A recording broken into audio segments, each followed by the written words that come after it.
Well, thank you, Will, for joining us on infamoushorrors.com today. So, how did Absolutely. No Escape come about? No Escape came about. So my last movie before it was called Escape Room. It was a small movie, but we did really well, sort of all over the world. It came out in the United States under Lionsgate. And we were talking about following that up with something. And originally we wanted to just do a larger escape room movie, but Sony and a few other people did straight escape room movies, and we were looking for a different angle on it.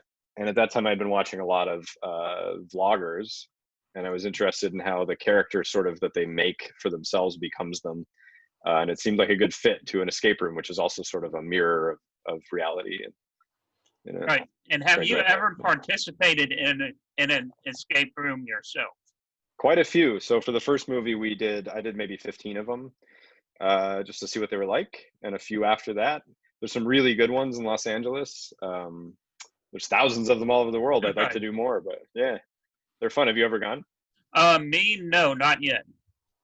Well, I would suggest it. They're fun. And what would be your biggest fear in an escape room? Because this seems like it's not purgatory in a way in this movie how it's played out, but it's much more like Hostel that Sure, I got from the vibe because they ink up with somebody that they think they slightly know, but turns out they have no clue who he is at all. And it's sure. just about your fears consuming you. So, what would be your biggest fear in an escape room? I think from the movie probably being in the water tank, because having to watch the water come up and knowing you can't do anything about it is really terrifying to me. I don't think I really want to get electrocuted or jabbed with spikes or any of that stuff either. So it all sounds pretty terrible. And kind of what uh, movies kind of inspired No Escape? Because I said I felt some sort of like hostile vibes Sure. throughout watching No Escape. Was there any films in particular that kind of got you ready to like set the tone or the vibe for it, so to speak? Absolutely. So Hostel and Saw are obvious, have a relationship. There's some things that are very directly trying to be similar to Saw and Hostel, because the idea is this experience is set up for him, as a fan of those type of movies. So those, and I really love like the movie The Game, which it's been a little bit compared Yeah, to. Similar story structure. and the game is still so underrated as a David Fincher film too. It Oh, seems to never get talked about. it's one of my favorite movies. The movie's amazing. Yeah, Honestly, I had to watch it a second time for it to grow on me. The first time I didn't really appreciate it, but the sure. second time I really loved it the second time around. Yeah, he's a master. All of his movies are excellent. Yeah, there seems to be a debate going on online about who's the better director, him or Christopher Nolan.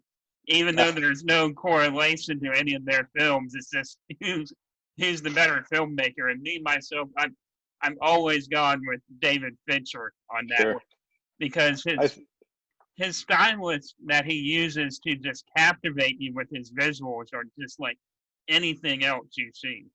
Sure. Well, I hope they keep making movies. They're both amazing. Right. And Yeah. when did you find out you wanted to become a filmmaker? Like, were there any early movies you watched as a kid or growing up that you saw that you were like, you know what, I think I can do this? Absolutely. It's funny. The films that I've seen that really made me want to start making movies are not typically what people would think of. But I mean, I think an early one was Empire of the Sun. Is a movie that I saw from a young age and thought, how do you do that?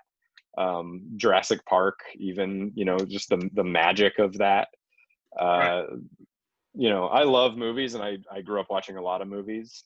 And I didn't really start wanting to do it until I was about 19. But I had always sort of filmed stuff and made little videos and stuff growing up. So Yeah, I mean, yeah. everybody has that same memory of Jurassic Park is always the water bottle shaking, right? Oh, magic. Yeah. And with No Escape coming out, this is a kind of a rare year with COVID and the pandemic going on. Has it been difficult trying to find like markets to release this film in, or is it coming to any drive-ins? Because this seems like Sure. it would be a fun thing to see in a drive-in with a lot of people.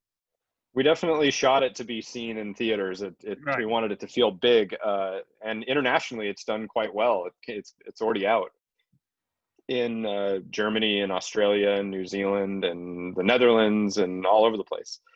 Here in the U.S., it comes out on the 18th of September in theaters and on VOD. I think currently we have around 20 theaters that are going to be showing it, and probably more as we get closer, and some drive-ins, because I think drive-ins are a wonderful place to see it for sure. Yeah, I mean, there's been a lot of drive-ins popping up lately. I mean, even here we have, I don't know if it's something they've always been doing during the summer. I just never paid that much attention to it. Sure. But one of the malls we got in North Carolina just kind of put the drive-in screen on the side of their building. It was like kind of like, here you go. Here's a way that we can keep people coming to movies. And Yeah. that's honestly how I saw the New Mutants on that in that drive-in they created on the side of their building, because all of our theaters are still closed. Sure. I went to a premiere a week ago at Sony, and it was a drive-in premiere. So they're even doing it here. That must have been interesting to go to a drive-in premiere. Yeah, it was great. On a movie lot. They just set up two big screens, and everybody just sits in their cars. It's pretty strange. So, as a filmmaker, you said you sought this to be seen as big as it could, of course. But with this pandemic, how do you think that may affect people going to movies in the future? I mean, I think there's always going to be a room for theatrical movies. I think, especially like huge movies like the Marvel movies and destruction movies and stuff will always be there. I think horror too, there'll always be some sort of a theatrical component, because it's just plain a better experience in a quiet theater with no distractions. They're movies that are made to be felt. And I think, I don't think that'll ever go away. But who knows when it's going to come back all the way. Yeah, because what is it? The doctor said he doesn't think we would get movies back in theaters even a year after the vaccine is created for corona. I don't know. It's always so hard to tell, but I hope it's way sooner than that. I hope it is too, but I hope everybody stays safe. It's a difficult balance, and I think they're trying to weigh a lot of that. So, yeah. Well, Will, thank you so much for joining us at Infamous Horrors today, bud. Absolutely. Thank you for having me. Where in North Carolina are you? I'm in Charlotte, North Carolina. Oh, cool. I love North Carolina. The first film I ever worked on was in Wilmington. Oh, yeah. Wilmington seems to be a bit of a cooking pot for it's great. Now. I mean, Scream 5 is getting ready to shoot down there, too. Yeah, absolutely. Well, cool. Well, thank you again. Thank you, Will. Have a good night. Cheers. You too.